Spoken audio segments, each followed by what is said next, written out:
Church in Space. Church in Space. Yeah. We could probably do that.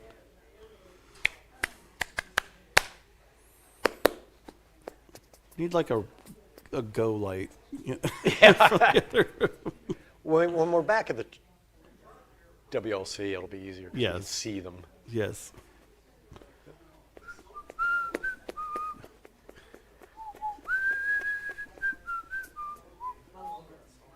It's a fun song. Is this I know. the Ethiopian song you're thinking? Yeah. Yeah, we were happy to end on Not a Dirge. Ethiopian Church of Makana Jesus. All right, welcome everybody to live Q&A. This is Pastor and the Recovering Heretic. I am the pastor. I am the Recovering Heretic. Where are we? Right, our camera's that one. Yeah. Hi.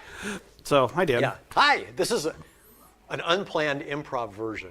Improv of Pastor and the Recovering Heretic because there was a cancellation after church. Right. So we're filling the gap. So we're filling the gap. Content.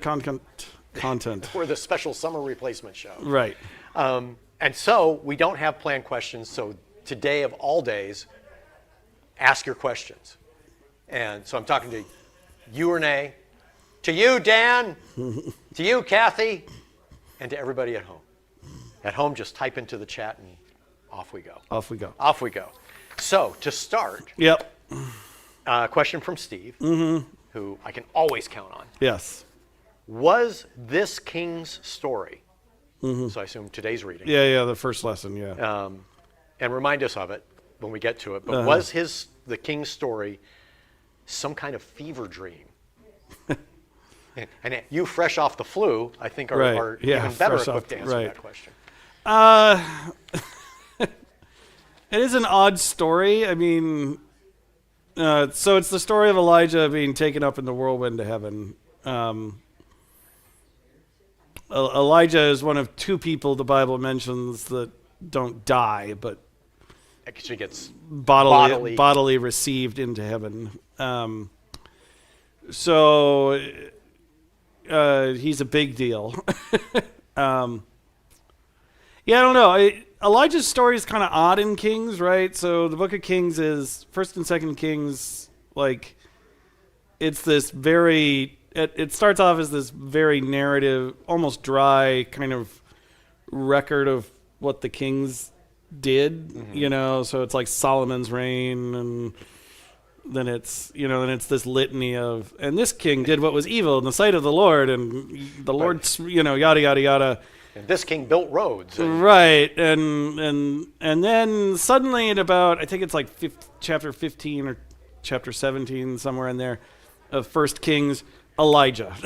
And it says, Elijah the Tishbite went off proclaimed that it shall not rain until Ahab repents, and went off into the wilderness, and from there on out, it's this narrative of Elijah, in Kings. And then his successor, Elisha, takes over in 2nd Kings. So it's this odd break from this kind of record of king after king after king, prophetic narrative, and what Elijah does. So I don't know if it's a dream,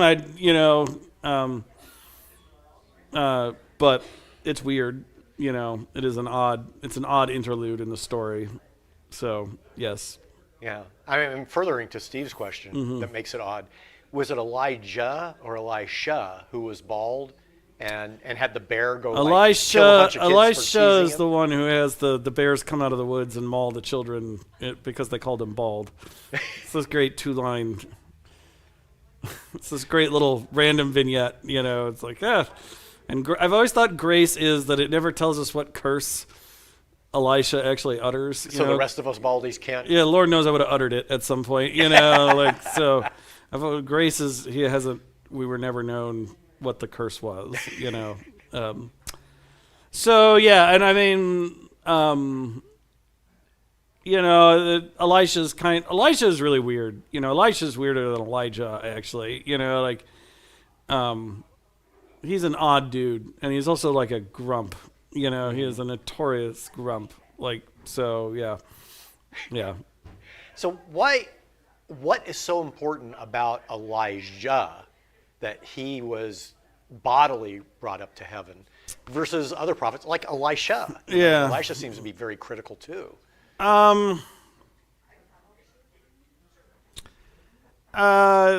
He has this. He just has this singular focus on Yahweh, like all prophets do, but he really is singularly uncompromising, and he serves no greater agenda, like he's not, like Samuel is similarly uncompromising, but he's judge and prophet, like there is really no other role for Elijah. He is just prophet, and he just gets these great special effects moments, like he gets the great cinematic moments, right? So he duels with the prophets of Baal, and wins, and kind of like every great hero, they need a great bad guy, right? So he's got a great bad guy, Ahab and Jezebel, and Elijah raises somebody from the dead, which is pretty unique in prophetic, literature. And again, there's the story of the widow and, and the meal and the food. So he's memorable because he's got all these great stories, kind of. Well, and I like too how he gets to replicate Moses today, where he parts the creek so he and Elisha can walk without getting their feet wet. Right. Yes. Yeah. Right. Yes. It's a cool little, crack. Not quite the Red Sea, but right. But there's small little special effects along the way, right? So. So Elisha was the industrial light and magic. Yeah, well, he's the prophet bar none. I mean, they're, so and to this day, right, in Jewish tradition, there's traditionally the Elijah chair at Passover, right? There's an empty chair always for Elijah. The other, some conservative Jews have another tradition, which is the Elijah chair is also present for every circumcision, because there's that story about Elijah gets really depressed and he says he's the only Israelite left, and so Elijah's penance is that he's forced to watch every circumcision for all time by God to prove to him that he's not the only Israelite. Wow, I had not heard that one. Yeah, that's a great little... So Elijah's post-mortem blessing is actually a curse. Yeah, right. It's like you have to watch because you need to remember you are not the only Israelite. Wow. Okay, moving on quickly for all the men who are empathizing at the moment. Yeah. Steve had another comment that we've had the Spanish Inquisition, which no one expected, the Crusades, witch trials, other countless persecutions of people that were not Christians. Was Martin Luther instrumental in reducing these maltreatments? Ooh. That's a good question. And I would say directly or indirectly. No. Either way, no. Yeah, no. Okay. I wish I could say yes, but no. Yeah, I mean, just... it's a universal condition of power, I guess I would say, and so it's not a function of if you change your theology that fixes the problem, because the problem's not theology, it's power embedded in theology, so so Luther has his own not very great moments along the way, many of them, so... On similar lines. Well, right. I mean, like, there's one... The most notorious incident is what we call the Peasants' Revolt, where a bunch of peasants have kind of taken Luther's teachings to mean they don't owe their feudal obligations anymore, and they don't have to pay taxes, and, and they can seize their lord's land, and Luther reacts quite harshly to this, and initially commands the nobility of Germany to put them down, all of them, and he regrets that for the rest of his life, but the nobility listened, So was it like a total slaughter? Yeah, basically the knights moved in and just, wiped out everybody involved in it. Wow. So there's things like that. I could go in more. We have our own long history of not so great moments. Yeah. So. And I just learned recently that, and I never realized this, the Spanish Inquisition was actually a Spanish government inquisition, not a papal one. That the papal inquisition was different. Yeah, right. I mean, yeah, the Spanish Inquisition in some ways gives the church a bad rap because it wasn't actually a church-run enterprise. Like the church didn't have much to do with it. Yeah. Other than that, there were Spanish clergy who were in charge of it, but. Was it basically Ferdinand and Isabella's way of trying to just rub it in that they had reconquered Spain? Well, they're trying to, not rub it in, but they're trying to. Back then, they didn't believe you could be pluralistic and be a cult like an actual nation. Like a nation had a god, a prince had a god, and the people better as heck follow that god, and so like religious freedom was this recipe for chaos in kind of their mind, right? It was the undoing of the very fabric of society, in their minds. So you have this problem where Spain conquers the last Muslim country and last Muslim princedom in Spain, and then you've got this problem. Well, we've got all these Muslim and Jewish regions, and that we've conquered. What do we, how do we fix this? And the solution to their problem is the Inquisition, which isn't great. Yeah. Not a great solution, but, that is the solution to their problem. Was that at the root of a lot of the anti-Semitism then as well?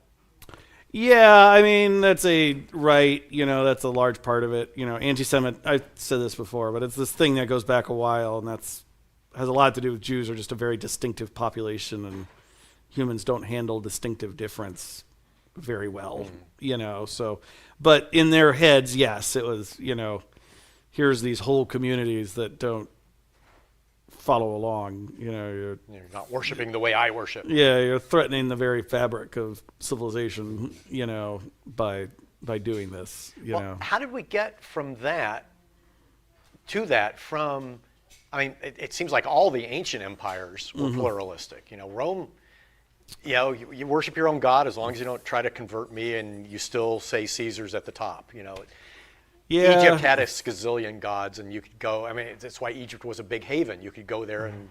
Yeah. So why, if we had these mega empires that were pluralistic, considering that really Europe was an outgrowth of Rome. Yeah, their pluralism is overrated. Okay. I guess. Good PR. Yeah, I mean, Rome was pluralistic as long as they could fit you into, Isis equals Aphrodite, Osiris equals Hermes, So they could see an equivalence. Right. If they could see an equivalence, they could fit you in. But if you didn't fit in, you were very quickly socially ostracized, and of course, every Christian who was ever executed was executed because they refused to worship the Caesars. Yeah, right? Yeah. I guess that was actually considered a treason, sedition. Right, it's sedition. Right. It wasn't a religious oppression per se. Well, it was, but we draw a fine line between religion and politics, and just until the U.S. Constitution, there was no fine line. Wow. Right? Like until Americans basically started coming on the scene, like there wasn't a fine line. So we really did invent that. Well, we're the ones who really pick up the ball and run with it. It had its antecedents elsewhere, but I mean, Catholics weren't literally it was literally called Catholic emancipation. It didn't happen until the 1800s. In Britain, for example, right? Like Catholics had no legal rights in England until about the 1800s, mid 1800s. It was a big deal. Wow. So is that a big reason behind the Irish drive for independence? It was it was one of the reasons, right, and why they settled, Protestants there and all that, right? Like Catholics literally didn't have legal rights within the system until Catholic. You know, and to this day, right, the king cannot be Catholic. You know, if William were to convert, it would actually place him outside the line of succession. Wow. You know, so yeah. Man. So getting back to what you said earlier, it really isn't if you worship the same God as me. It's you have to worship the same God as me in my way. Yeah, right. I mean, well, there's state churches, right? Yeah. You know, I mean, again, the Church of England is still the state church, right? You know, and so there's, you know, the Book of Common Prayer is actually authorized by Parliament, right? You know, kind of, right, like kind of thing, you know. Wow. So, yeah. That fascinates me. I'm thinking about where that might conflict in England. In Parliament, just from the standpoint that England is now more pluralistic in practice. Right. Their So prime minister, Parliament has right. pluralistic, it's got multiple religions. well, it's, right, represented, their so- current prime minister's Hindu, you know, Yeah. practicing Hindu, and so it's this it is a little weird at the moment. It's, you know, their current prime minister's Hindu, but he's in charge he of literally- approving the Book of Common Prayer. right. Well, I mean, he's in charge of, like, you know, do bishops. You know, they had a recent discussion in England over whether women could be bishops. You know, here's a Hindu, you know, prime minister having to Weigh in on that. right, weigh in on that, right? It's a little weird. That's fascinating. I think in the U.S. we take that for granted. That We do, You can right. practice whatever you want. The First Amendment is a wonderful thing, you know, in many ways. Wow. The Free Establishment of Religion clause is a wonderful thing, and we underrate how, you know, it's like when I was in Hungary. This is another, you know, they're not even a constitutional monarchy, but they actually passed a law in Hungary officially defining what a church was and wasn't. You know, what Wow. counted as a real church. The Methodists, the Mormons, and the Buddhists were left off the list. Methodists too. Yeah, and that's actually what made everybody mad. It was really funny because when I was there, you know, everybody was like, "What do you think about this as an American?" I was like, "We don't pass laws like this. We don't have laws like this." They're like, "Well, how do you know what a church is?" I'm like, "If you fill out the paperwork, you're a church." You know, if you fill out the nonprofit status paperwork, you're a church. But, you know, in Hungary, they weren't mad that the law existed. They were mad that the Methodists were off the list. You know, they were perfectly fine with the Mormons and the Buddhists being left off the list. But Yeah. but the Methodists, you know, well, that's not fair. Yeah. So, Yeah, I'm sorry, because that's one of the things that it blows my mind. I would have Yeah. thought in today's world especially, that kind of thing wouldn't happen. still happens, you know. I mean, again, some of it, like in England, a lot of it's pro forma, right? You know, they're very secular, they're very, you know, pluralistic, right? You Yeah. know, a lot of it is pro forma over there, but Wow. you know, yeah. That is fascinating. Wow. Well, again, I mean, the king is crowned in an abbey, right? He's not crowned.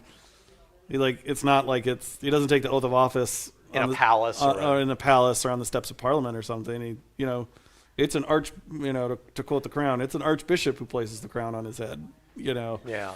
Um, Yeah, and the king, just to clarify that, the ruling monarch, I shouldn't say king, the yeah. ruling monarch is still technically the absolute head of the oh yeah, Church of England? it's the second title, right? He's king of Great Britain. King of Great Britain, and then DF is the next initials after his name, which stands for Defensor Fide, Defender of the Faith. Wow. Yeah. America has spoiled me. Yeah, right. So, you know, I mean, I wouldn't, there's not a hard distinction there, you know, so, yeah, they wouldn't have made that distinction back then, so. So what do you think, and again, I want to remind people, we didn't have this planned, so I don't have prepared questions. If you have questions, throw them in the chat. We're out of online ones, so if you want to add there. And Renee, before I go on, wanted to see if you had a question. I do. I want to know what they call what happened with Elijah. I mean, they have transfiguration of Christ, but is there a term for what? Yeah, and repeat the question, by the way. So is there a term for what happened to Elijah? It's his Elijah's ascent into heaven, you know. Yeah, Elijah's ascent into heaven, yes, is the official. Kind of a bland answer, but Yeah, bland answer, right? Yep.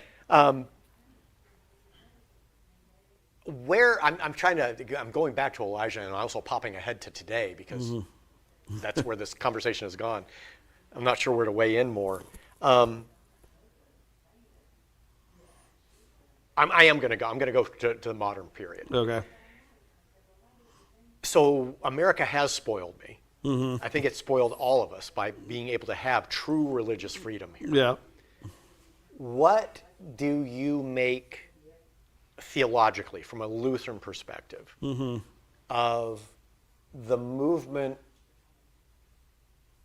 to codify making America a Christian nation? Because I'm seeing a lot of that, I'm seeing a lot of conservative pundits Yeah. pushing that we should codify and actually be a Christian nation. Yeah.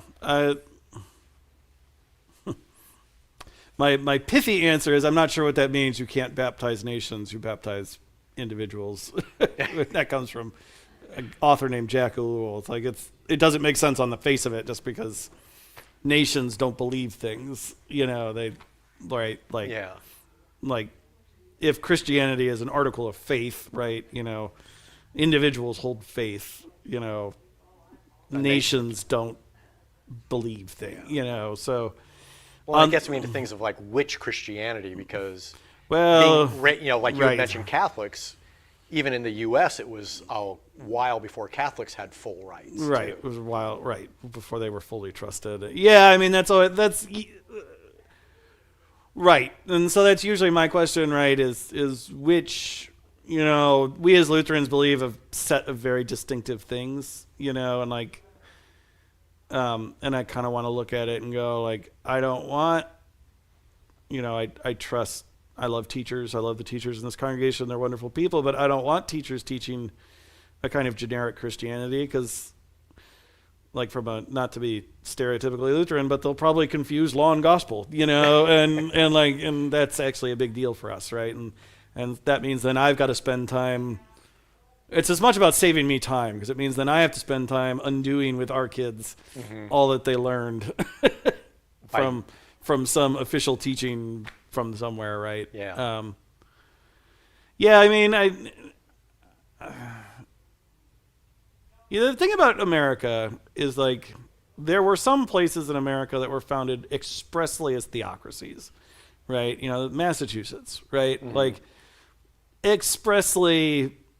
There is no distinction between church. Utah, right? Expressly kind of founded as, the governor of Utah was the head of the Mormon church, for a while, right? Like the Utah territory. Like there are places in America that were expressly founded that way, and the problem you run into is that there are other places in America that were expressly not. Right, so Virginia is not founded as a theocracy; it's a corporation. Georgia's a penal colony. And this is where it gets tough for America is because, you can point and say this place was Massachusetts was founded as a Christian place, yes. Maryland, right? But then you get into whose story are we picking? Yeah, Massachusetts was a Puritan stronghold. Right. Maryland was so Catholics had some freedom. Right, it was for Catholics. Virginia was in the business of making money.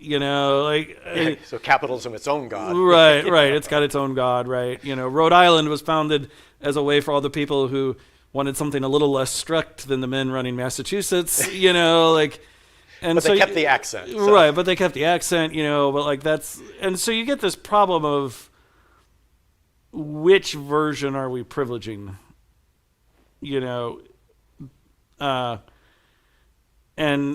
doing and not God. Well, the comment there was it's us doing and not God. Right. Yeah, and we'll get there and there's another problem. That's actually the bigger problem. But like just the kind of socio-political problem is like the way we solve this is we just kind of issued a blanket neutrality, of we just don't make rulings on this because it's the only way for 13 colonies founded under very different confessional states, to make headway in the world, And then, there's my other main problem with it is that Jesus kind of expressly says, my kingdom is not of this world, and so the goal is not to marry political power to the church,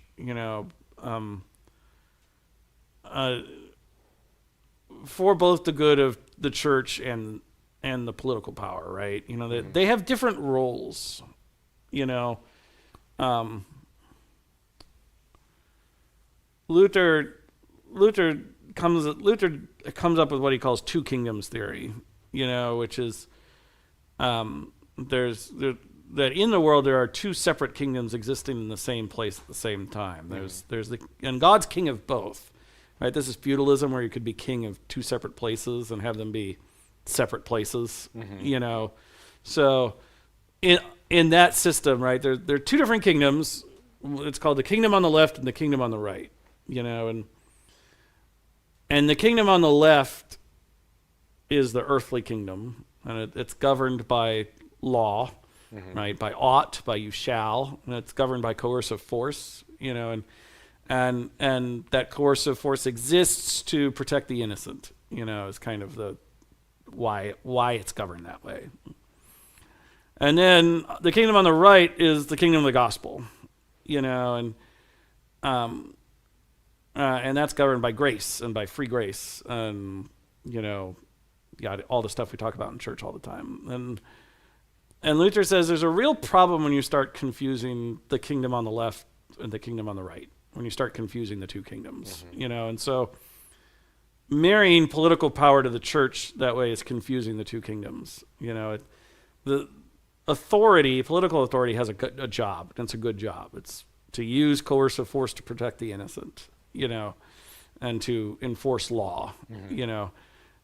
Its job is not to proclaim the good news. You know, that belongs to the kingdom on the right, you know. And in fact, it can't do that by its very nature, because it operates not in gospel but in law. You know, an authority which governs completely in ought can't turn around and go, but you should believe in free grace. You know, that's not its job, right? It can't actually do that. And it is contradictory. Yeah, and so the hard part for the church is we exist in both kingdoms at the same, you know, the church isn't just on the right, it's in both places at once, you know, and so, but our task is to proclaim the rights, you know, the kingdom on the right. That's what we proclaim, you know, and to have political authority doing that just confuses kind of everything, you know, confuses those two kingdoms rather quickly. Hence the mess of the papal states when they existed. Well, right. Hence the mess of the papal states, you know. And you get messed the other way too, you know, when churches have to fire an employee, right? Fire an employee is the kingdom on the left. That's all law. That's coercive, you know. But churches always, well, shouldn't we forgive? I'm like, well, forgiveness is a kingdom on the right thing, and their sins absolutely. I won't deny them communion at all, you know, but kingdom on the left, you know, but we do operate over here too. And if they're stealing from us, we can't just forgive them and let them keep doing it, you know, or, you know, the classic question is, what do you do with a pedophile who wants to come to church? You know, and that's a kingdom on the left and right thing. It's like, they're forgiven, you know, I'll take them communion. That's absolutely true, you know, but we have kids here, you know, and the kind of kingdom on the left thing is you can't be here. Right. You got to protect the innocent. Right. You got to protect the innocent. And so you can get confused going both directions is my point, you know, so clear distinction between left and right and law and gospel will always help. Cool. Got time for one last question. And that comes from Steve. He says that Jesus gets transformed.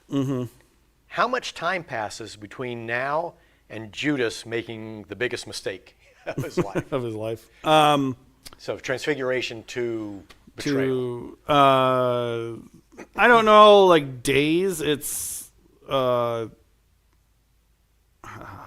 many chapters is it, Mark? I think it's only 3 or 4 chapters in Mark. It's in every gospel, this is the moment when he sets his face to Jerusalem, is what the other gospels say. Okay. You know, I think it's actually the next verse in Mark too, is he comes down the mountain and it says he set his face to Jerusalem. You know, so from here on out, we're in beeline to the crucifixion, basically. So I don't know how much literal time, Steve, but it's fairly quick after this. Okay. It's, Excuse me, if the ministry as a whole was what, like 3 years? yeah, according to John. Excuse me. Yeah. All right. Yes. And that is it. All right. We are out of time now, but somehow we managed to fill it with some, We had good questions. very Yep. good questions. So thank you. Yep. And I just want to reinforce, anytime, even when we've got something planned as a theme, Speak up. speak up. Always open to your questions. This is really about finding answers for you. Yep. So, All right. See you, folks. toodly doodly, neighbors. We'll be off next week, but should be back on the week after, right? Yes. Okay. Yes.